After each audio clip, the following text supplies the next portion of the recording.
আল্লাহু আল্লাহু আল্লাহু আল্লাহ।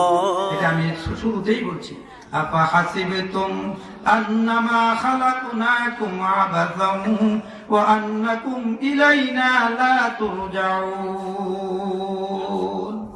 হে দুনিয়ার মানুষ, তোমাদেরকে যে এত নিয়ামত আমি দিলাম, এত প্রোডাক্ট আমি তোমাদেরকে দিলাম, এই জমিন, এই আসমান, এই সূর্য, এই চন্দ্র, এই গ্রহ, এই নক্ষত্র, এই গ্যালাক্সি, এই ধূমকেতু, এইভাবে সৌরজগতে আরো যা কিছু আছে, এইভাবে স্থলভাগে যত প্রাণীকুল আছে, এইভাবে জলভাগে যত জলজ প্রাণী আছে, এত সব কিছু নিয়ামত আমি তোমাদেরকে যে দিলাম, এমনি এমনি দিয়েছি? এর পিছনে কি কোনো টার্গেট নাই? এর পিছনে কি কোনো আমার লক্ষ্য উদ্দেশ্য নাই? তোমরা কি এই ভেবেছ? না না, অবশ্যই লক্ষ্য উদ্দেশ্য আছে। সেই কি টার্গেট? আল্লাহ তাআলা দুইটা টার্গেট নিয়ে প্রাণীকুল এবং দুনিয়ার সবকিছু সৃষ্টি করছেন। এক হইল মানব আর দানব, মানুষ আর জিন, এই দুই জাতিকে সৃষ্টি করছেন আল্লাহ তাআলা। কেন? একমাত্র তার গোলামি করার জন্য। কিসের জন্য? তার গোলামি করার। আল্লাহ এক আয়াতে বলেন, ওয়ামা খালাকতুল জিন্না ওয়াল ইনসা ইল্লা লিয়াবুদুন। মা খালাকতুল জিন্না ওয়াল ইনসা বাখা বিস্তেমা কুসুত জুজআ ইবাদত আল জাহা। अगर खाही रज़ाए हक अदा कुन बंदगी कुन बंदगी कुन बंदगी। আল্লাহ তাআলা মানব দানব, মানুষ আর জিন জাতিকে তৈরি করছেন, সৃষ্টি করছেন, একমাত্র রিজার্ভ করে রাখছেন আল্লাহর ইবাদতের জন্য। আর মানব দানব ছাড়া যাহা কিছু আছে, এই সব কিছু সৃষ্টির পিছনে আল্লাহর টার্গেট বা উদ্দেশ্য হইল যে এই সব কিছু হে মানব আর দানব তোমাদের গোলামি করবে। আল্লাহ এক জায়গায় বলছেন, হুয়াল্লাযী খালাকা লাকুম মা ফিল আরদি জামিআ আদ-দুনিয়া খুলিকাত লাকুম ওয়া আনতুম খুলিকতুম লিল আখিরাহ। আল্লাহ রাসূল বলেন, এই দুনিয়া তোমাদের জন্য সৃষ্টি করা হয়েছে। দুনিয়াতে যা কিছু আছে সব তোমাদের অবৈতনিক খাদেম, তোমাদের খেদমত করবে, আর তোমরা একমাত্র আল্লাহর গোলামি করবে। এই জন্যই তোমাদেরকে সৃষ্টি করা হয়েছে। দেখেন, আল্লাহ তাআলা এই দুনিয়ার যত নিয়ামত খালি শুধু আমাদের উপকারের জন্য সৃষ্টি করছেন তাই না, বরং আমাদের খেদমত করে যাচ্ছেন। দুই একটা দৃষ্টান্ত আপনাদের সামনে পেশ করি। যেমন এই যে দেখেন, এই যে ইলেকট্রিসিটি, আজ থেকে আমি তো আমার বিবাহের সময় দেখছি আশপাশে কোনো আলো নাই। কয়দিন ধরে আসছে এলাকায় বিদ্যুৎ? মাত্র কয়েকদিন ধরে। যখন এই যে বিদ্যুতের লাইট আমরা জ্বালাই, বলেন তো এই বিদ্যুতের বাতি ছাড়া আমাদের জীবন চলবে না? কি বলেন, চলবে না? যতদিন বিদ্যুৎ আসছিল না, জীবন আমাদের চলে নাই। তবে হ্যাঁ, বিদ্যুতের আলো থাকলে মানুষের জীবনযাত্রার মানটা একটু ভালো হয়। এখন আমরা বেশি আলো পাইছি, তবে এই আলো ছাড়াও জীবন চলে। কিন্তু আমার মহান রাব্বুল আলামিন এমন একটি প্রোডাক্ট, এমন একটি নিয়ামত, এমন একটা লাইট আল্লাহ তাআলা আমাদের জন্য দিনের বেলায় সৃষ্টি করছেন। বলেন তো এই লাইটটার নাম কি? সূর্য। তবে এই সূর্যের আলো আমাদের জন্য কেমন প্রয়োজন? বিদ্যুতের আলোর মতো? বিদ্যুতের আলোর মতো? বিদ্যুতের আলো ছাড়াও মানুষের জীবন চলে, কিন্তু সূর্যের আলো ছাড়া মানুষের জীবন ব্যাহত না। চলবে? সূর্যের আলো ছাড়া ফসিল উদ্গত হবে, ফল ফ্রুট হবে, মানুষ চলতে পারবে, জমিন ফসিল দিবে না। তাহলে এই সূর্যের আলো কি পরিমাণ প্রয়োজন। এখন আসেন, এই ইলেকট্রিসিটির লাইট ব্যবহার করা এটা আমাদের জন্য তেমন প্রয়োজন না, এটা ছাড়াও জীবন চলে। কিন্তু বলেন তো, এরপরও এই বিদ্যুতের লাইট যে আমরা ব্যবহার করি, মাসে মাসে বিল দিতে হয় কি হয় না? বিলের কাগজ আসে, চিকনা এলাকায় আসে বিলের কাগজ, বিল তো দিতে হয়। বরং নিচে বিশেষ দ্রষ্টব্য লাল অক্ষরে লেখা থাকে, যদি ঠিক মতো বিদ্যুৎ বিল পরিশোধ না করা হয়, পূর্ব নোটিশ ব্যতীত বিদ্যুৎ সংযোগ করা হবে। মাসে মাসে বিল দিতে হবে। কিন্তু বলেন তো, এই যে সূর্য নামীয় যে লাইটটা আমরা ব্যবহার করতেছি, মাসে মাসে বিদ্যুতের বিলের কাগজ আসে, বিল দিতে হয়। এই যে 60-70 বছর যাবৎ ব্যবহার করতেছে, বিল দিচ্ছি, সামনের বছর দিতে হবে। ক্ষমতা পরিবর্তন হইলে আওয়ামী লীগ দেয়, বিএনপি এলে এই সূর্যের বিল দিতে হবে। কেন দিতে হয় না? হুয়াল্লাযী খালাকা লাকুম মা ফিল আরদি জামিআ। ও দুনিয়ার মানুষ, এই যে সূর্য চন্দ্র যাহা কিছু আছে, এইগুলো আমি সৃষ্টি করছি তোমাদের উপকারের জন্য, তোমাদের উপকারের জন্য। এইভাবে আসেন, এই বিদ্যুতের ফ্যানের বাতাস, এই বাতাস ছাড়া মানুষের জীবন চলে না? চলে না? চলে কি চলে না? যতদিন বিদ্যুতের ফ্যান ছিল না, আমরা হাত পাখা দিয়ে চলছে না? হাত পাখা ছাড়াও চলছে। কিন্তু এই বিদ্যুতের ফ্যানের বাতাস খাইতে হলে মাসে মাসে বিল দিতে হয় কি হয় না? কিন্তু বলেন তো, এই যে আল্লাহ পাক রব্বুল আলামিন আল্লাহ প্রদত্ত বাতাস, সারা পৃথিবীটা বাতাস দিয়ে, অক্সিজেন দিয়ে ভরে রাখছে, এই বাতাস ছাড়া মানুষের জীবন চলবে? চলবে? লেটেস্ট গবেষক যারা, বর্তমান এই তথ্য প্রযুক্তি যুগের আপনার যারা কি বলে, লেটেস্ট গবেষকদের গবেষণালব্ধ তথ্য হলো এই যে কি, যে এই যুগে একজন মানুষ না খায়া, আহার না কইয়া 2 থেকে 3 সপ্তাহ বেঁচে থাকতে পারে। কতদিন? 2 থেকে 3 সপ্তাহ। এর বেশি যদি বাঁচে, এটা আল্লাহর কুদরত, আল্লাহর ক্ষমতা। এক হলো আল্লাহর কুদরত, আরেক হলো আল্লাহর আদত। এক হলো আল্লাহর ক্ষমতা, আরেক হলো আল্লাহর সিস্টেম। আল্লাহর সিস্টেম হইল আম গাছ থেকে আম হবে, লিচু গাছ থেকে লিচুই হবে, এটা আল্লাহর সিস্টেম। আর আল্লাহর কুদরত আছে, ইচ্ছা করলে আম গাছ থেকে জাম, জাম গাছ থেকে লিচু আল্লাহ দিতে পারে। আল্লাহর সিস্টেম হইল একজন মানুষ 2 থেকে 3 সপ্তাহ না খাইয়া বাঁচতে পারে, আর 6 মাস 1 বছর করে আল্লাহ বাঁচায় রাখলে এটা আল্লাহর ক্ষমতা, আল্লাহর বিশেষ ক্ষমতা, আল্লাহর কুদরত। তবে সাধারণভাবে আল্লাহর সিস্টেম হলো একজন মানুষ 2 থেকে 3 সপ্তাহ না খাইয়া বাঁচতে পারে। এই বাচ্চারা কথা বলবে না। আর একটা মানুষ পানি পান করা ছাড়া কতদিন বাঁচতে পারে? 2 থেকে 3 দিন। এটা গবেষকদের কথা। কিন্তু বাতাস, অক্সিজেন ছাড়া একটা মানুষ কতদিন বাঁচতে পারে? একদিন। কয় মিনিট? সর্বোচ্চ 2 থেকে 3 মিনিট। 2 থেকে 3 মিনিট যদি আল্লাহ অক্সিজেন বন্ধ করে দেয়, বাতাস বন্ধ করে দেয়, আল্লাহ যদি বলে বাতাসকে আমার কন্ট্রোলে নিয়ে নিলাম, বাতাসকে ক্লোজ করে ফেললাম, সারা দুনিয়া ক্লোজ। কি বলে? ও দুনিয়ার মানুষ, কিসের বাহাদুরি করে? আল্লাহ নিয়ামত পাইয়া কিসের বাহাদুরি? যে আল্লাহ 2 থেকে 3 মিনিট যদি আল্লাহ তার বাতাসকে তার কন্ট্রোলে নিয়ে নেয়, তার বাতাসকে আল্লাহ ক্লোজ করে ফেলেন, তাহলে সর্বোচ্চ 2 থেকে 3 মিনিট বেঁচে থাকতে পারবা, এর বেশি না। বলেন তো, এই যে এত প্রয়োজন আমাদের জীবনে বাতাস, ইলেকট্রিসিটির ফ্যানের বাতাস আমরা উপভোগ করি, মাসে মাসে বিল দিতে হয়। কিন্তু এই যে আল্লাহ প্রদত্ত কুদরতি বাতাস, অক্সিজেন মুহূর্তে মুহূর্তে আমরা ব্যবহার করতেছি, বিল দিতে হয়নি। তবে বিলের কাগজ না আসুক, বিল দিতে না হোক, হিসাব দিতে হবে নি।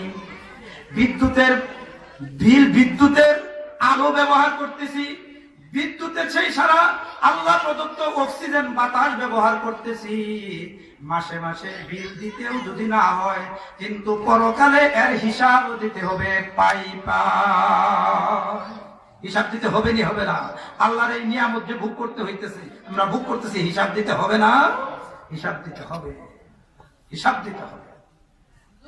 এইভাবে আসুন, এই যে জমিনের উপর আমরা বসে আছি, বলেন তো এই জমিন আমাদের জন্য আল্লাহ কেমন নিয়ামত স্বরূপ বানাইছে? আল্লাহু আকবার, আল্লাহু আকবার। এই জমিন আল্লাহ তাআলা আমাদের জন্য কেমন গোডাউন বানাইছেন, কেমন বরকতি গোডাউন। দেখেন দুনিয়ার গোডাউনের অবস্থা কি, আর আল্লাহ প্রদত্ত এই জমিন গোডাউনের অবস্থা কি। দুনিয়ার গোডাউন, সেটা সরকারি গোডাউন হোক অথবা পার্সোনাল গোডাউন হোক, সরকারি গোডাউন, সরকারি গোডাউন, এখানে হাজার হাজার মন ধান থাকে, গম থাকে, চিনি থাকে, কি বলেন, থাকে না? আর পার্সোনাল গোডাউন আমাদের বাড়ির উগা আছে না? পার্সোনাল গোডাউন, বলেন তো পার্সোনাল গোডাউনেই মাল সংরক্ষণ করেন অথবা সরকারি গোডাউনেই মাল সংরক্ষণ করেন, সেইখানে সেই গোডাউনে মাল রাখলে আস্তে আস্তে মাল বাড়ে না কমে? ঘুমাইতেছেন নাকি আপনারা? না আমার কথা বুঝেন না? হ্যাঁ, আসলে কিন্তু হইতেও পারে, কারণ সাহিত্যিকরা কয় 5 মাইল 5 কিলোমিটার দূরে দূরে কি হয়, ভাষা পরিবর্তন হয় না? আমাদের ময়মনসিংহ কিন্তু করে কয়ই কয়, আপনাদের ত্রিশালে দেখছি অনেক সময় করে হক কি কয়, এই কাজটা হরাম, এই কাজটা করাম কয় না, কি কয়, এই কাজটা হরাম। এবার আমরা যেমন ঢাকা ময়মনসিংহের মানুষ পানিরে পানি কই, আর নোয়াখালীদের হানি কই।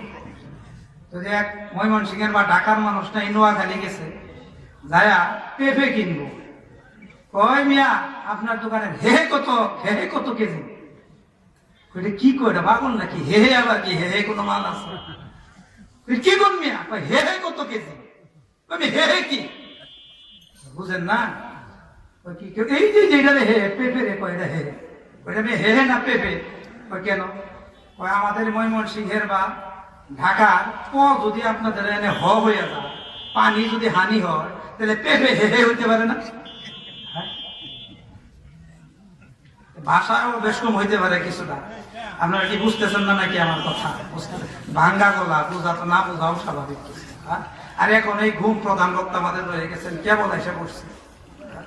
এই জমিন কেমন গোডাউন, সরকারি গোডাউনেই মাল রাখেন, অথবা পার্সোনাল গোডাউন উগারেই মাল রাখেন। মাল রাখলে কিন্তু আস্তে আস্তে কমে, বাড়ে না। পার্সোনাল গোডাউনের মাল ইঁদুর বাদুরে খাইয়া কিছু কমায়, অথবা শুকাইয়া কিছু কমে। আর সরকারি গোডাউনের মাল বস্তায় কে বস্তায় কিছু সংখ্যক শিক্ষিত ভাইয়েরা খাইয়া কমায়। কি বলেন, কমায় না? আমার গোডাউনের পাশে আমার বাড়ি, আমি দেখি তামসা, বস্তাকে বস্তা চুরি করে গোডাউনের। আরে সরকারি গোডাউনের শুধু মালি কমায় না, মালি খায় না। এই যুগে প্রযুক্তি দিয়া ব্যাংকের টাকাই উদাও কইরা ফেলে। পত্র পত্রিকা দেখছেন না, কোটি কোটি আমাদের বাংলাদেশের ব্যাংকের টাকা নিয়ে গেছে, হ্যাঁ, চুরি করে। সরকারি টাকা তো এরকম লুটতরাজ। তো পার্সোনাল গোডাউন হোক অথবা সরকারি গোডাউন হোক, এই গোডাউনে মাল রাখলে আস্তে আস্তে মাল কমে। কিন্তু জমিনটাকে আল্লাহ এমন গোডাউন বানাইছেন, বরকতি গোডাউন, এই জমিনে মাল রাখলে মাল কমে না, বরং 1000 গুণ বাড়াইয়া দেয়। সুবহানাল্লাহ। এই যে কিছুদিন পরে একটা ফল আইব উত্তরবঙ্গ থেকে, আম, কি বলেন, ফজলি আম, ল্যাংরা আম। ল্যাংরা আম তো আরো সুস্বাদু, নামটা খারাপ, ল্যাংরা, কাম বড় ভালো। ল্যাংরা আম মনে করে যদি মনে করেন তো বালা না, ফালাই দেয়, হ্যাঁ বড় ঠকছে, খুব সুস্বাদু। এই ল্যাংরা আম বাজার থেকে কিনে এনে খাইলেন, সবটুকুই খাইয়া ফেললেন, খালি শুধু আমের বিচিটা, আমের বড়াটা, আমের আটিটা এই জমিনের নিচে কিছুদিন রাইখা দিলেন। কিছুদিন পর একটা সুন্দর চারা অঙ্কুরিত হইল। 2-3 বছর যাইতে না যাইতে এই গাছটার থেকে একটা আম দিবে না, সত্যি সত্যি এইভাবে যতদিন যাবে তত আরো আম বাড়াইয়া দিবে। আপনি রাখছিলেন মাত্র এই গুডাউনের ভিতরে একটা আম, পুরা আমটাও না, সবটুক খাইয়া শুধু আমের বিচিটা। কিন্তু 2-3-4 বছর যাইতে না যাইতে এই গুডাউনে আপনাকে দিতেছে প্রতি বছর 1000 আম। দেখছেন আল্লাহ এই জমিনটা কেমন নিয়ামত, কেমন বরকতি গোডাউন। আমরা কৃষক মানুষ, কৃষক বাইরে এই মিশাল না দিলে আরো বুঝবো। জ্বালা ফালানি কয় নাকি, এই যে পেক কাটার ভিতরে যে ধান ছিটাই আসে, পরে কিছুদিন পরে ট্রান্সফার করে নিয়ে রোয়া লাগা, এই যে কাদার ভিতরে সমানে ধান ছিটাই, এই ধানের 2 সাইড দিয়ে 2টা পাখা গ্যাস জ্বালা, একটা শিকড় হয় আর একটা গাছ হয়। কৃষক ভাই তো সমানে ছিটাই এলো, উমদা হয়ে গেড়ে রয়েছে। বলেন তো আপনারা মানে যদি মুখটা উমদা করে পেহের তুলে গাইরাতে হয়, কয় মিনিট বাঁচবো? শেষ, কয়েক মিনিট। কিন্তু এই যে ধান নিয়ে গাইয়া এলো, সব যেটা শিকড় হবে ওটা পেকের দিকে, যেটা চারা হবে এটা উপরের দিকে। এটা কি কৃষক ভাই সেটা করে দিয়েছিল নাকি? আল্লাহ কেমন ইঞ্জিনিয়ার, মহা ইঞ্জিনিয়ার।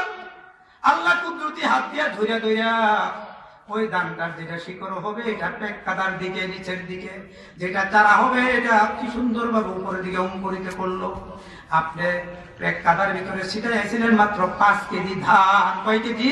5 কেজি। কিছুদিন পর এখান থেকে ট্রান্সফার করে আপনার ক্ষেতের ভিতরে রোয়া লাগাইলেন। 3 মাসের ভিতরে এই জমিনে, এই গুডাউনে আপনি রাখছিলেন মাত্র 5 কেজি ধান। এমন বরকতি গুডাউন আপনাকে দিল 30 থেকে 40 মণ ধান। সুবহানাল্লাহ বিহামদিহি সুবহানাল্লাহ। দেখছেন এই জমিন কেমন গোডাউন, কেমন বরকতি।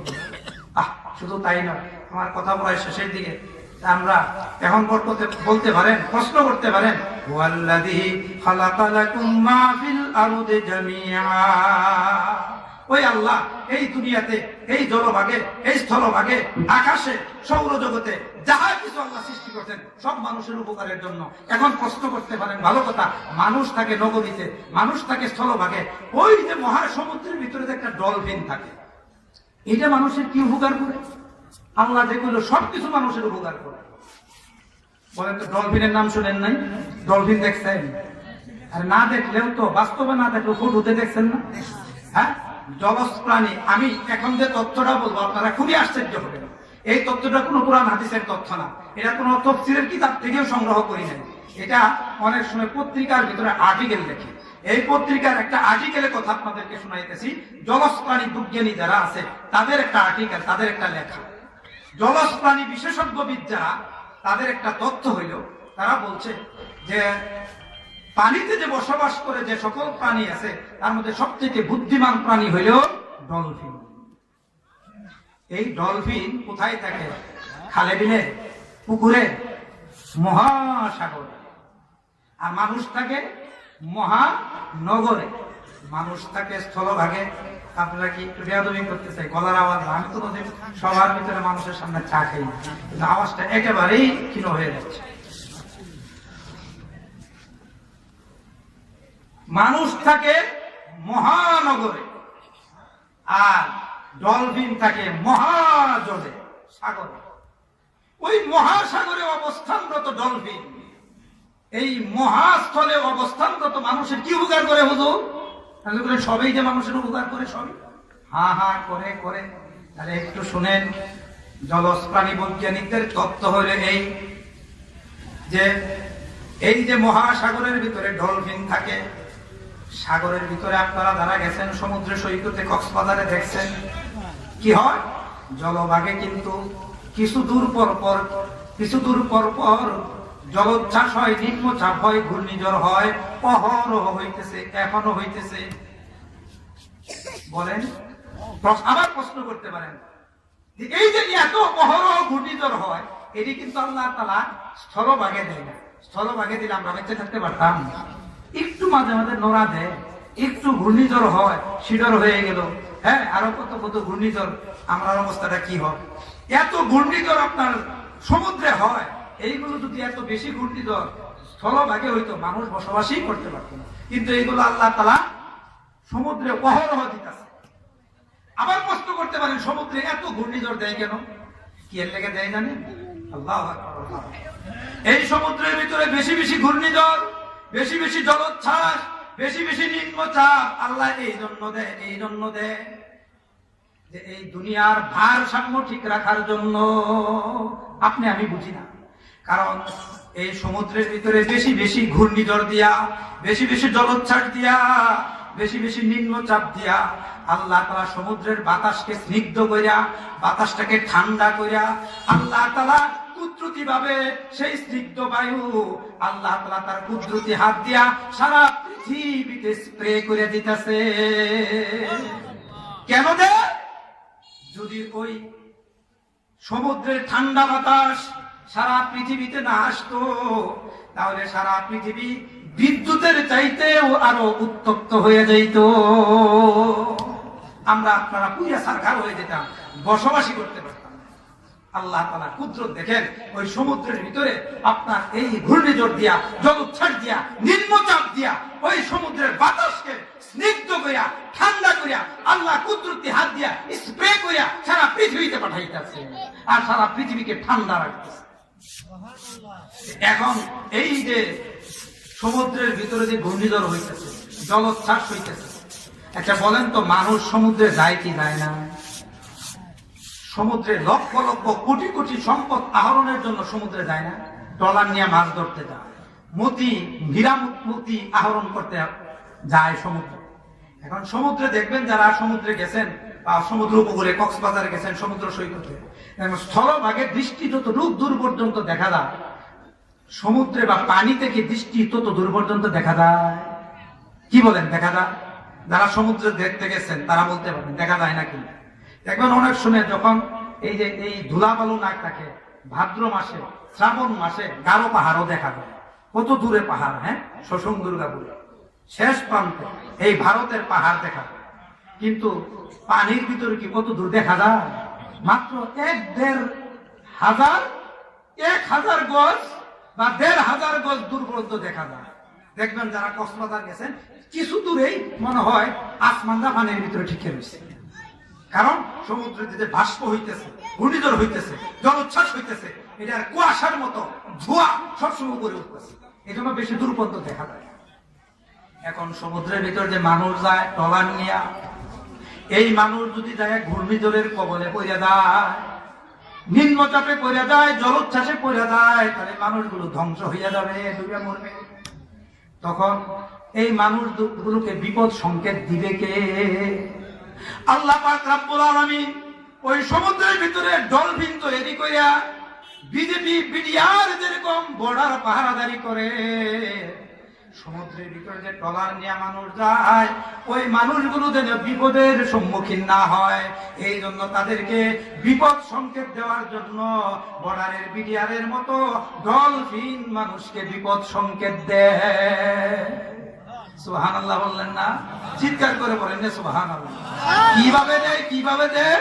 তাহলে জলজ প্রাণীদের রিপোর্ট হইল এই যে ট্রলার নিয়ে যখন মানুষ সমুদ্রে মাছ ধরতে যায়, সামনেই তো ঘূর্ণিঝড়, যদি ওখানে যায় কবলে পরে মরে যাবে।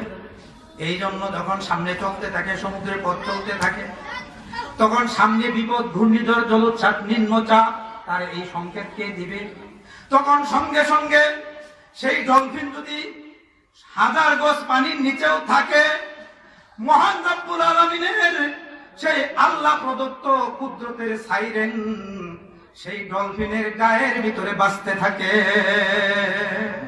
সুবহানাল্লাহ।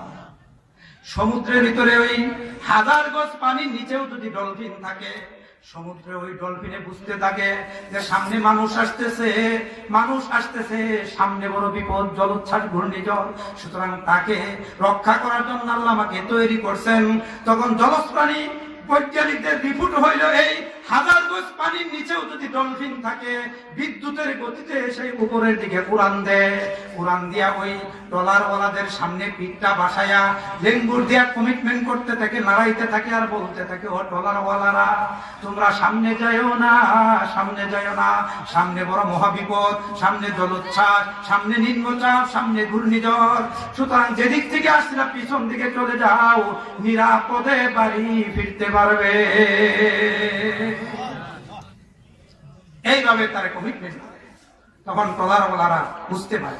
কোন সময় দেখা গেছে জলজ প্রাণীদের রিপোর্ট হলে এই যদি দেখা গেছে ওই ডলফিন অনেক দূরে চলে গেছে, আর ট্রলারওয়ালারা ট্রলার নিয়ে সেই তাদেরকে সিগন্যাল দিতে পারে না, দূরে চলে যাওয়ার কারণে ওই ঘূর্ণিঝড়ের কবলে পড়ে গেছে, হাবুডুবু খাইতেছে, ডুবতেছে, ভাসতেছে, মৃত্যুর সন্ধিক্ষণে আছে, আর এরপরও ডলফিন বসে থাকে নাই, দূরের থেকে টাইম আসতে পাস হয়ে গেছে, এরপরও ডুবন্ত মানুষগুলোকে ডলফিন তার পিঠের ভিতরে বহন করিয়া সমুদ্রের কিনারায় পৌঁছাই দেয়া গেছে। ওয়াল্লাযী খালাকা লাকুম মা ফিল আরদি জামিআ,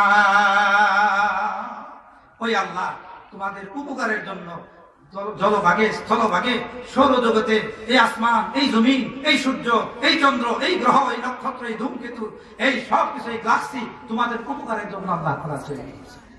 এখন আর দুই একটা দৃষ্টান্ত এমন দিয়েই আমি কথা শেষ করবো। আমি যে আয়াত আর হাদিস আপনাদের সামনে পাঠ করছিলাম, ওই আলোকে ওয়াজ করবার সুযোগ নাই, ভূমিকার ভিতরে ভাঙ্গা কয়েকটা কাটা কথা কইলেই শেষ করে দিচ্ছি। প্রধান বক্তা অপেক্ষা করতেছেন, আপনারাও চাতক পাখির মতো ওনার জন্য অপেক্ষমান। এখন দুই একটা তথ্য দিব। এমন দেখেন, আজকে সারা দুনিয়াতে আমরা যেখানেই যাই, আমি নিজেও দেখছি, আয়সা প্রধান বক্তা খুঁজে মুখ খুঁজে দেখবেন, যেখানেই যাই সব মানুষের অভিযোগ। বাবার অভিযোগ কি? হুজুর মেহেরবানি কইরা আমরা আমাদের বাবা মাকে যেইভাবে মানতাম, এখন আর ছেলেপেলেরা বড় বেয়ারা, বাবা মানে না, হিরোইন খায়, মদ খায়, নিশা খায়, বাপ মানে না, বরং বাপ মারের উপর হাত উঠায়, মারধর করে। হুজুর বাপ মার খেদমত সম্পর্কে একটু ওয়াজ করেন।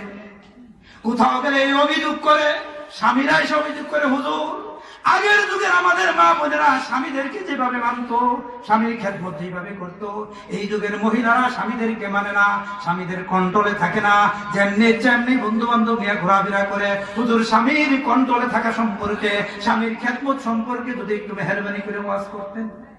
কোথাও গেলে অভিযোগ করে টিচাররা, টিচার বসা, যে হুজুর আমরা আমাদের টিচারদেরকে যেভাবে সম্মান করতাম, ভক্তি শ্রদ্ধা করতাম, এই যুগের ছাত্ররা আমাদেরকে মানে না। দেখা যায় একসাথে এক সিটে বৈশা বৈশা সিগারেট টানে, নাক দিয়ে আমাদের দোয়া ভম ভম করে আমাদের দিকে ছাড়ে। একটু উস্তাদদের টিচারদের সম্মান সম্পর্কে যদি ওয়াজ করতেন। কোথাও গেলে শ্বশুরা এসে বলে, হুজুর আমাদের যুগে আমাদের মা বোনেরা যেমন ভাবে শ্বশুর শাশুড়ির খেদমত করতো, এই যুগের মানুষ শ্বশুর শাশুড়ির একদম বুঝে না, পুত্রবধূরা একদম শ্বশুর শাশুড়িকে মানে না, গোলাম বান্দির মতো দেখে।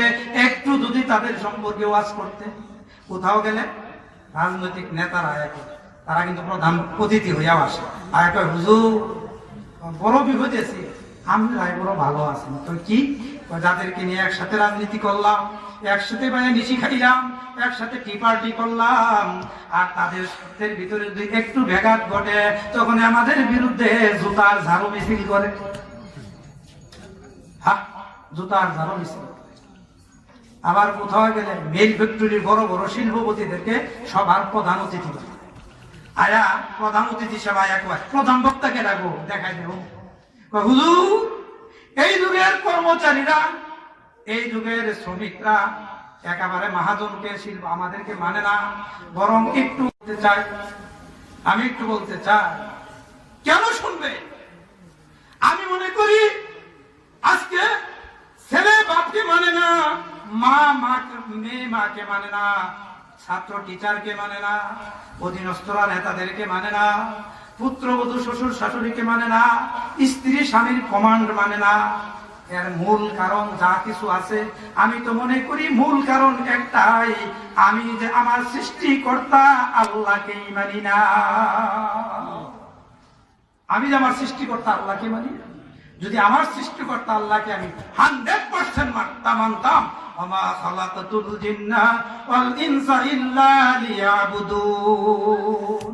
আল্লাহ যে বলছেন এই দুনিয়ার মানুষ আমি তোমাদেরকে সৃষ্টি করছি, সৃষ্টি করে রিজার্ভ রাখছি, একমাত্র আমার গোলামি করবে, আমাকে মানবে, আমার কন্ট্রোলে থাকবে, তাহলে দুনিয়ার সকল মানুষ তোমার কন্ট্রোলে থাকবে। তুমি যে আমার কন্ট্রোলে থাকো না, এই জন্য তো তোমার স্ত্রী তোমার কন্ট্রোলে থাকে না। তুমি যে আমার কন্ট্রোলে থাকো না, আমাকে মানো না, এই জন্য তোমার ছেলে মেয়ে তোমাকে মানে না। তুমি যে আমার আল্লাহ, আমি আল্লাহর আইনের ভিতরে আগুন লাগাও, আমার নবীর সুন্নতে আগুন ধরাও, এই জন্য তো তোমার শ্রমিকরা তোমার মিল ফ্যাক্টরিতে আগুন ধরাও। মূল কারণ তো আসলে মূল কারণ এটা কেন, মানুষ কেন? শেখ সাদি রহমতুল্লাহ আলাইহি বহুত বড় বুজুর্গ, বহুত বড় দার্শনিক, বহুত বড় দার্শনিক। উনি কি বলছেন জানেন? উনার এই দর্শনগুলো, শেখ সাদির এই উন্নত কিতাবগুলো একসময় স্কুল কলেজ ইউনিভার্সিটি আমাদের দেশের ছেলেপেলেরাও পড়তো। জানি না এখন আছে কিনা। এখন তো শিক্ষানীতিতে যে যাদেরকে দায়িত্ব নেওয়া হয়েছে প্রণয়ন করার জন্য, এরা যে কোন ধর্মের এইটাই জানা বড় মুশকিল আছে বলে মনে হয় না। তবে আলহামদুলিল্লাহ এখনো পর্যন্ত এই যে মাদ্রাসাগুলো, যে মাদ্রাসার ভিতরে এসে ওয়াজ শুনতেছেন, এই কওমি মাদ্রাসাগুলোর ভিতরে এখনো পর্যন্ত ওনাদের এই দর্শনগুলো পড়ানো হয়। কওমি মাদ্রাসার নাম শুনে আলহামদুলিল্লাহ বললেন না কেন? জুড়ে বলেন আলহামদুলিল্লাহ। এক সময় কওমি মাদ্রাসা একটু সমস্যা ছিল। আসলে কওমি মাদ্রাসার সমস্যা না, কিছু বুদ্ধিজীবীদের মাথায় সমস্যা ছিল। তারা বলতো কওমি মাদ্রাসাগুলো জঙ্গি পয়দা হয়, কওমি মাদ্রাসার ভিতরে সন্ত্রাসী পয়দা হয়, কওমি মাদ্রাসা হলো জঙ্গি প্রজনন কেন্দ্র। একসময় বলতো কি বলেন, আমরা ছেলে পেলে কওমি মাদ্রাসায় দিতে ভয় পাইতাম, কওমি মাদ্রাসায় দান খয়রাত করতে আমরা ভয় পাইতাম। আলহামদুলিল্লাহ, আলহামদুলিল্লাহ, সুম্মা আলহামদুলিল্লাহ, এই সমস্যাটা এখন কাইটা গেছে। কিছুদিন আগে আমরা একটা সেমিনার করছি, আপনার সন্ত্রাস বিরোধী সেমিনার। এখানে শীর্ষক আলোচনা আমাদের ময়মনসিংহের এসপি সাহেব, ডিসি সাহেব, ব্রিগেডিয়ার জেনারেল সাহেব, তাদেরকে দাওয়াত করছিলাম। তারাও আইসা বড় বড় বক্তৃতা দিছে, 1-1.5 ঘন্টা, প্রায় 1 ঘন্টার উপরে এসপি সাহেব বক্তৃতা দিছে। আমার একটা ধারণা ছিল, আমি যখন নারায়ণগঞ্জের এসপি তখন আমার ধারণা ছিল যে কওমি মাদ্রাসাগুলো জঙ্গি প্রজনন কেন্দ্র, কওমি মাদ্রাসার থেকে জঙ্গি পয়দা হয়, কওমি মাদ্রাসার থেকে সন্ত্রাসী পয়দা হয়, লেখাপড়া তো নাই, সার্টিফিকেটের তো মূল্যায়নই নাই। কিন্তু আমি অনেক তদন্ত করছি, তদন্ত করে আমার জরিপে ধরা পড়ছে যে সন্ত্রাসী কওমি মাদ্রাসার থেকে পয়দা হয় না, সন্ত্রাসী বড় বড় ভার্সিটির থেকে পয়দা হয়, বরং কওমি মাদ্রাসার থেকে সোনার মানুষ পয়দা হয়। ওই যে একটা ঘটনার কথা মনে পড়ে গেল, এক চুল বড় পানখোর এক সুবারির বাগানের কাছে দিয়ে গেল, দেখে যে কি সুন্দর সুবারির বাগান, পাইকে রয়েছে সুবারি, দেখে আর লোক সামলাইতে পারছে না, বড় পান করতো, সুপারি গাছে উঠছে, সুপারি চুরি করবো। সুপারি চুরি করবো, গাছ বানাচ্ছে না, সুপারি গাছে অনেক সময় গাছে লাগা, তো ওই সুপারি গাছের পাশে আরেকটা সুপারি গাছ, ওটার মধ্যে যায় যে পান ঝুটকে রয়েছে, চুর বড় পান খুব বসে রয়েছে, সুপারিও ভাইলাম পানও ভাই, সুপারি পাই দেয়া ওই গাছ পায়, ওই গাছও গেছে, যারা ভালো গাছ পাইতে পারে, কাছে গাছ থাকলে এক গাছ থেকে আরেক গাছ, ওখান থেকে পানও পাচ্ছে। আবার ওই পান গাছের ভিতরে শকুন বইয়া পায়খানা করছে, শকুনের বাথরুম করে, শকুনের পায়খানা কিন্তু সাদা সুনের মতো, এই গাছও সুন বাজে রয়েছে, অর্থাৎ শকুরের পায়খানা, সুর ভাবছে হয়েছে কাম, পানও হইলাম, সুপারিও হইলাম, সুনও হইলাম, ডহেটা এনেই খাইয়ে দেবো, দেন না তারা মানকুর একামত হইতে থাকে, এরপর দুই সামান নিয়ে থুয়ে পড়ে গাছ ওদিকে নামলে খাইবে, এতটুকু বরদাস্ত হইতেছে না, মানও হয়েছি, সুপারিও হয়েছে, সুনও হয়ে গেছে, খাইয়াই পান গাছের থেকে পান লইছে, সুন গাছ থেকে সুপারি গাছ থেকে সুপারি দিয়েছে, ওই শগুনের বাহানা একটু শুনো দিয়েছে, খায় খুব আরামসে খায়, আর মনের সুখে গান গায়, আমার আল্লাহর বড় গুণ, যে গাছেতে পান সুপারি এই গাছেতেই চুল। আমরা বলবো ও বুদ্ধিজীবীরা, আমার আল্লাহর বড় গুণ, যেই মাথা দিয়া বলতা কওমি মাদ্রাসা থেকে জঙ্গি পয়দা হয়, কওমি মাদ্রাসা গুলো জঙ্গির ফ্যাক্টরি, এখন ওই মাথা দিয়ে বলে না না না, কওমি মাদ্রাসা হলো আখলাকিয়া সোনার মানুষ পয়দা করার ফ্যাক্টরি। আক্ষেপের সাথে বলতে হয়। এরপরেও 2-4টা নাস্তিক থাকবে না হর যুগে। কিছুদিন আগে 2-3 দিন আগে এক নাস্তিক, চিহ্নিত নাস্তিক, আমি মনে করবো আমার বাংলাদেশের সরকারকে হুঁশিয়ার করে বলতে চাই, যেমনি ক্ষমতায় আসেন এসে গেছে, কিছু ভালো কাজ করবার চেষ্টা করবে এবং দুর্নীতিবাজদেরকে প্রতিহত করুন। যদি মানুষের সমর্থন চান, ইনুমিনু সিনু কিছু আছেন না নাস্তিক, সরকারকে ধন্যবাদ দেই, এদেরকে মন্ত্রী পরিষদ থেকে বাদ দিচ্ছে। আরেক ছিল রাশেদ খান মেনন, এটারও বাদ দিচ্ছে, কিন্তু আবার এমপি হয়েছে তাকে লেজ ধরিয়া। এরা যদি আওয়ামী লীগের লেজ না ধরতো, জীবনে অবধ 2টা বুড়ো পাইত না। আওয়ামী লীগের লেজ ধরে এমপি হয়েছে, সংসদে বৈশা। এই বাংলাদেশে 90% মুসলমানের দেশ, শাহজালালের দেশ, শাহপরানের দেশ, মুসলমানের দেশ। পুলিশে আমার ভাই মুসলমান, মিডিয়ারে আমার ভাই মুসলমান, সংসদে আমার ভাই মুসলমান, মিনিস্ট্রিতে আমার ভাই মুসলমান, মসজিদে আমার ভাই মুসলমান, বাজারে আমার ভাই মুসলমান, রাস্তাঘাটে আমার ভাই মুসলমান। 90% দেশ মুসলমানের দেশ। এই দেশের সংসদে বসে ও রাশেদ খান মেনন, ও কুত্তার বাচ্চা, এই সাহস কোত্থেকে পাইনি? মুসলমানদের বিরুদ্ধে কথা বলো, মুসলমানদের খুন খায়া, মুসলমানদের রুটি খায়া, মুসলমানদের ঝট করা 90% মুসলমানের দেশে বসবাস করিয়া মুসলমানদের বিরুদ্ধে কথা বলো, ইসলামের বিরুদ্ধে কথা বলো, টুপিদারের বিরুদ্ধে কথা বলো, ইসলামকে কটাক্ষ করে দিয়েছিল আল্লাহু আকবার জয়ধ্বনির মাধ্যমে। যখন আশহাদু আল্লা ইলাহা ইল্লাল্লাহ হযরত উমর রাদিয়াল্লাহু তাআলা আনহু যখন ইসলাম গ্রহণ করেছিলেন, তখন বলেছেন আমরা ইসলামকে সত্য ধরবো না, আমাদের নবীকে সত্য ধরবো না, আর কাকে ভয় করে আমরা এই আশহাদু আল্লাহ বলবো না। এই আযানের প্রচলন প্রথম এই জুড়েই হয়েছিল। ঠিক আছে কি কথা? আর তখন আপনারা খবর দেবো স্লোগান রাখেন, সবাই আসছেন কেন? অন্য কোন মজলিসে আসেন নাই, দিনের দাওয়াত শুনতে আসছেন, দিনের কথাবার্তা বলার জন্য। এসপি সাহেবের কথা উনি বলেছেন না, কি প্রশাসনের দায়িত্ব নেন না? আমি একটু ব্যাঘাত করাইলাম, আপনারা মনে কিছু নিয়েন। ও বক্তার ফিরার জন্য আমরা যদি একটু জাগরণ না দেই তাহলে আমরাও নির্জীব হয়ে গেলাম। মাইকটা অন করে রাখেন। তো কোথেকে বেরিয়ে এই তুই সাহস? আমার মনে হয় জন্মকর্ম ঠিক নাই। তোর মা বাবের বিয়া যখন হয়েছিল তখন এই মোল্লারাই বিয়া করাইছিল।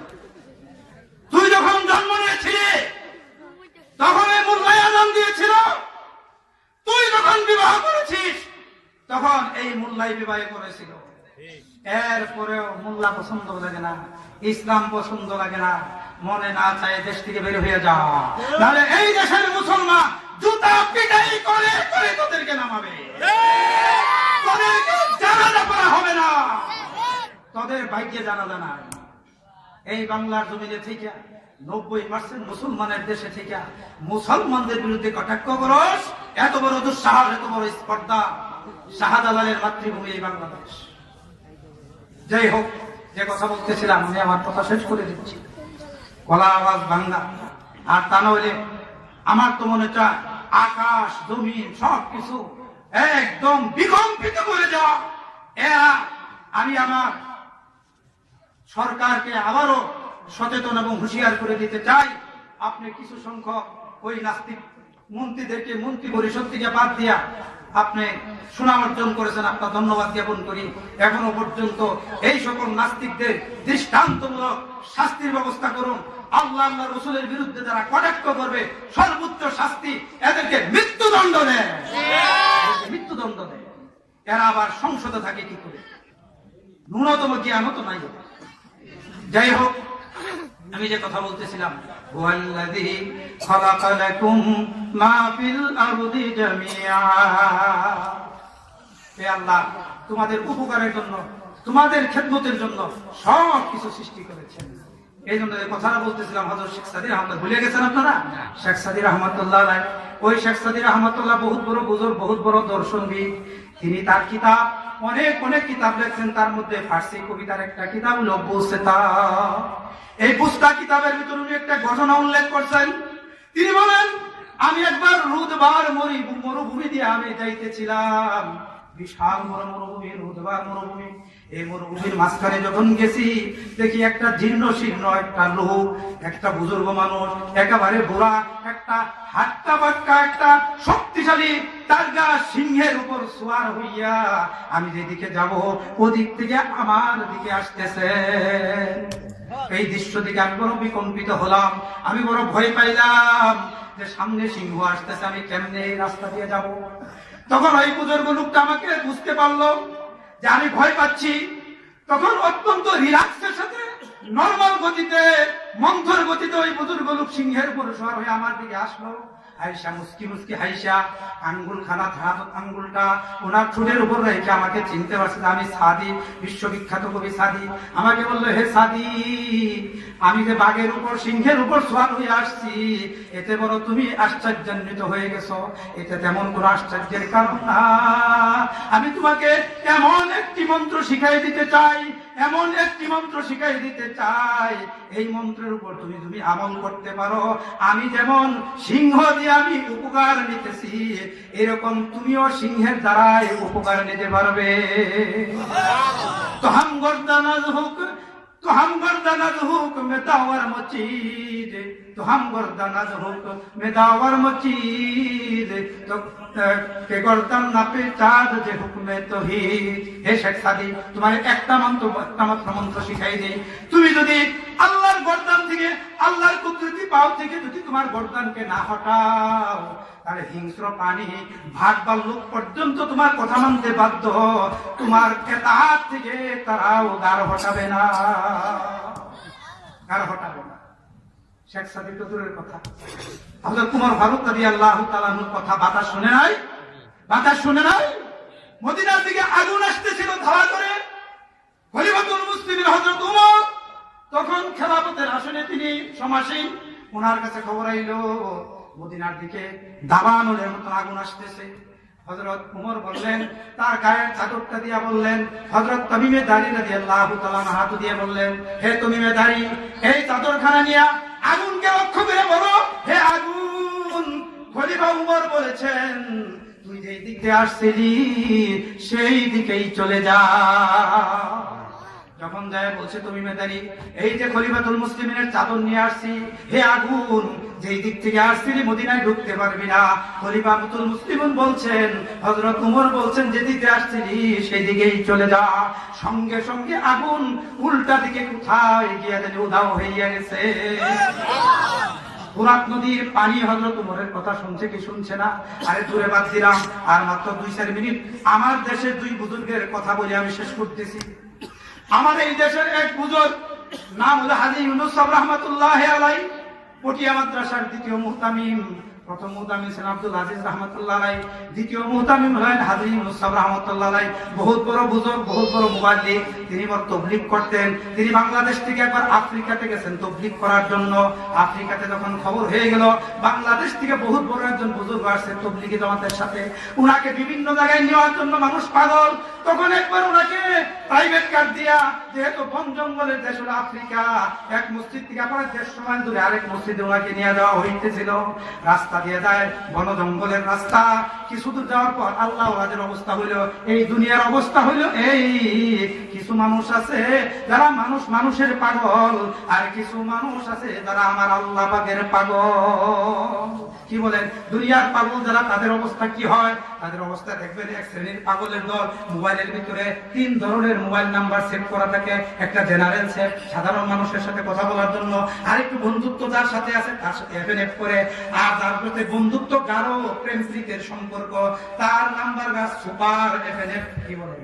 রাত্রেবেলা ঘন্টার পর ঘন্টা তার সঙ্গে আলাপ করতেছে। এই জগতে আছে না, কোন জগতে আছে আল্লাহ জানে। রাস্তা দিয়ে আলাপ করতে করতে যায় প্রেমিকার সাথে, অনেক সময় দেখা যায় রাস্তার মাঝখানে চলে যায়, পিছন দিয়ে গাড়ি তার পিছনে নিয়ে ঠেকায় যায় হরণ বাধা, এর বড় খবর থাকে না। আছে না কিছু এরকম মানুষ?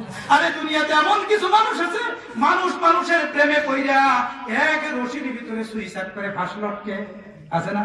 কিন্তু আল্লাহ পাকের কিছু পাগল এমন আছে, তারা যখন আল্লাহর পাগলামিতে লিপ্ত হইয়া যায়, তারা এই জগতে থাকে না, ওই জগতে থাকে, খবরও থাকে না। যখন আল্লাহর ধ্যানে হয়, ইউনূস সাহেব রাহমাতুল্লাহ ওই পর্যায়ের একজন আল্লাহর পাগল।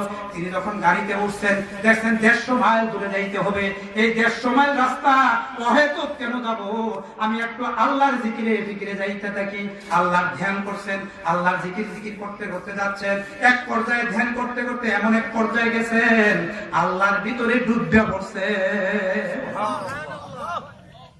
আল্লাহর ধ্যানে ডুবে উঠছেন।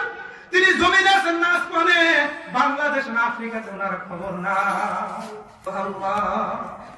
এরকম আরেক বুজুর্গের কথা স্মরণ করে গেল, হাবিবজি হুজুর রাহমাতুল্লাহ আলাইহির নাম শুনছেন না আপনারা? বটগাছ মার্কা দ্বারা ছিল, অনেকে খারাপ ধারণা করে এবেলা গদির লোভী ছিল, বোধহয় পেছিতে নবাল লেগে আছে, বহুত বড় আল্লাহওয়ালা মুত্তাফাক আলাইহি বুজুর্গ। সবসময় ঠোঁট পিট করতো, আল্লাহ আল্লাহ জিকির করতো, হাতে তসবিহ ধরতে ধরতে হাতের পরের ভিতরে কয়লা ভরে গেছি।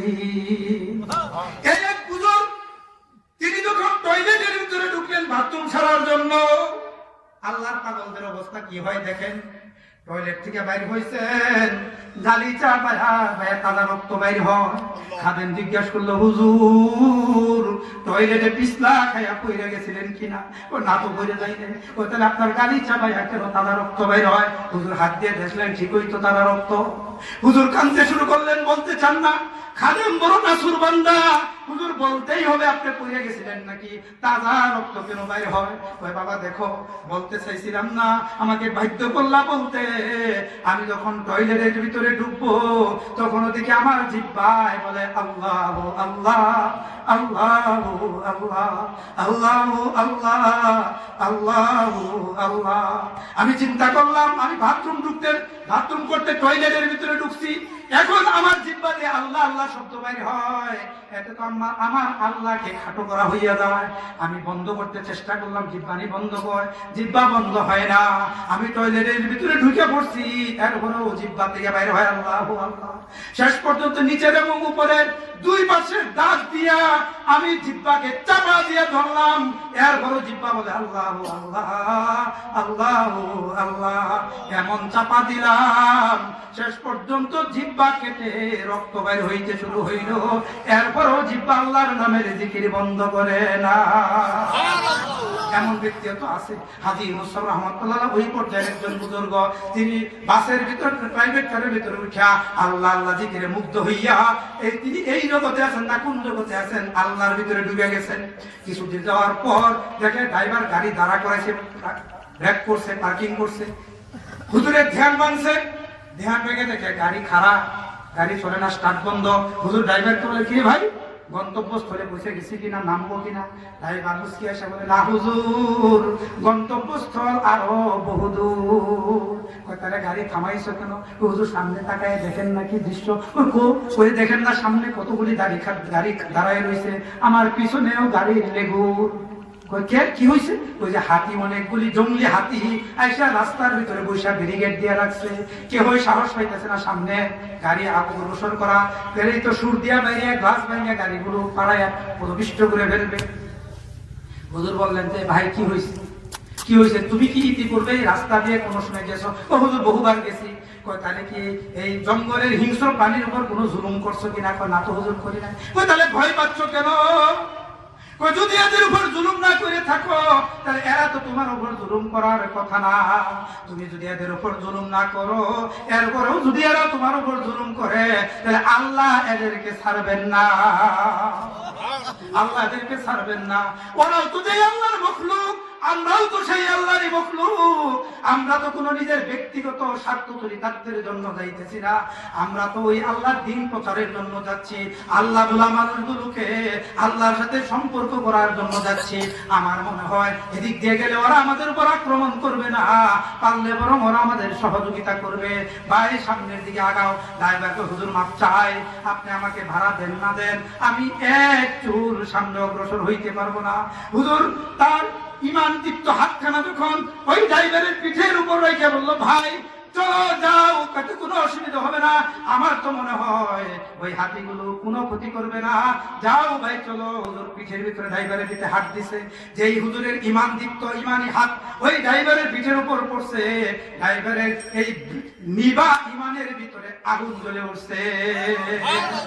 ড্রাইভার বলতেছে, হুজুর ঠিক আছে চললাম। যে ড্রাইভার একটু আগে বলে যাব না, এখন বলে চললাম। হুজুর বলে ঠিক আছে আস্তে আস্তে যাও। ওই হাতিগুলোর কাছে যাইয়া তুমি গাড়ি দ্রুত গতিতে চালায় না, আস্তে আস্তে যাও। যখন কাছে চলে যাইবা আমার পাশের গাড়ির গ্লাসটা একটু খুলে দিবা, আমি ওই হাতিগুলোর সাথে একটু কথা বলবো। ড্রাইভার বলে, হাই কোথেকে আইলো এই হুজুর? কত রঙের হুজুর দেখছি, এরকম হুজুর তো দেখি নাই। হাতির সাথে কথা বলবে এরকম হুজুর তো আর দেখি নাই। ড্রাইভার হুজুরের কথা মধ্যে আস্তে আস্তে গাড়ি চালাইতেছে। দুই পাশের ড্রাইভার আর লোকগুলো বলছে, সর্বনাশ সর্বনাশ, লোকগুলো বুঝি মারা গেল।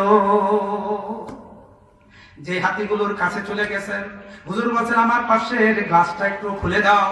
যে গ্লাসটা খুলে দিছে, এই হাতির মধ্যে সবচেয়ে বড় হাতিটা যেটা ছিল, লেজ নাড়ায়া নাড়ায়া আস্তে আস্তে গাড়ির কাছে আসছে।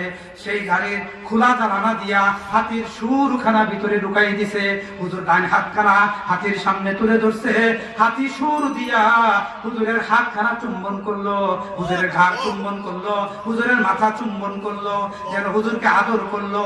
এইভাবে আস্তে আস্তে শেষ পর্যন্ত গাড়ি হাতিটা মেউ মেউ করে নাচতে নাচতে জঙ্গলের দিকে চলে গেল। শুধু এই হাতিটাই নয়, সঙ্গে সঙ্গে যারা 7-8টা হাতি ছিল সবগুলো হাতি একই কাজ করলো। জ্বালানা দিয়া হাতিগুলো সেই গাড়ির ভিতরে সুর ঢুকাই দিল, আর হুজুরের পুরা গায়ে চুমা দিয়া দিয়া মেউ মেউ করে নাচতে নাচতে সবগুলো হাতি জঙ্গলের দিকে চলে গেল।